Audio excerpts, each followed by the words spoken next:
All right, I'm joined now by Miss Candice Breshears with the Kansas Highway Patrol. So we are talking everything really back to school this morning. I know that you said your kids return next week, but a lot of our schools here in Topeka are going back tomorrow, so are kind of in this area. So it's really upon us now, isn't it?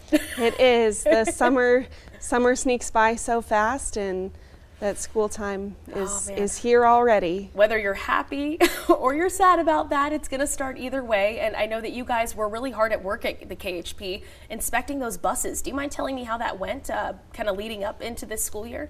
Sure. Every year across the state of Kansas, not just here in Topeka, but across the state, KHP partners with school districts and makes sure that all of our buses across the state are ready to go and safe for children to travel in back to school. And so I don't know if you can comment, how that went, but I'm assuming it went pretty well since everything's going on tomorrow and kids are going back to school, right? Yeah, if your children are being picked up by a school bus, you can rest assured that those buses have been checked by KHP troopers and they are safe to be operating on that roadway. I know that a lot of parents are happy to hear that this morning too. And I know that we were talking about some tips that you guys might want to share with those parents that have kids going back to school, and for kids too that need to be aware of, buses driving by and what time they're coming out and things like that. Do you mind sharing some of those tips with me? Absolutely. Back to school brings those school buses, and people need to make sure that they're watching out for those school buses. School buses are carrying, the youth of Kansas, and there is nothing more important than the safety of those children.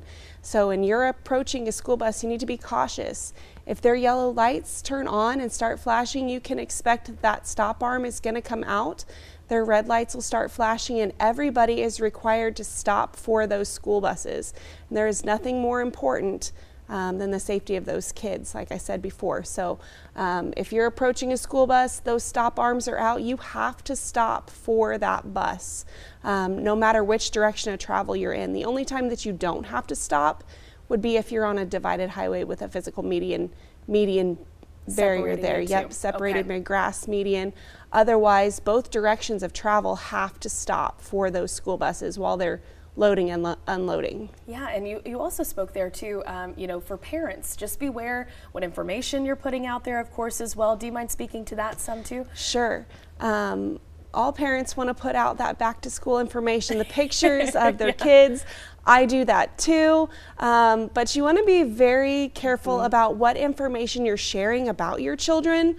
When you release that information about what their name is, their age, their school, their teacher, that gives information, personal information for your children that you may not want other people to have. So just be careful about what you're releasing to the public on social media so that you can keep your kids safe. Of course, and I know we're just talking about back to school, but Labor Day is also around the corner as well, and I know that you guys have a campaign that's going to be coming up for that. Do you mind speaking just briefly on that campaign this morning? Yeah, so the Labor Day Buzz Driving's Drunk Driving campaign will be starting on August 19th, and that is a state and countrywide program where we focus on keeping impaired drivers off of the roadways. So you'll see increased enforcement across the state where we try to keep, those drunk drivers, impaired drivers off the roadways. So I would encourage everyone as they approach Labor Day to make sure that you have a plan. If you're planning on celebrating or going out to the lake for one last celebration before summer officially ends, make a plan before you go to those celebrations. Have somebody designated as the sober driver.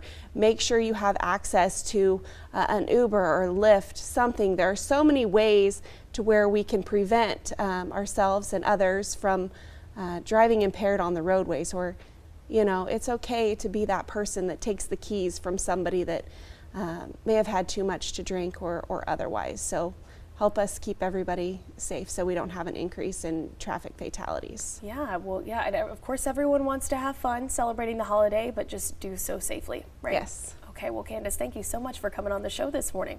Thanks, Katie. I appreciate it.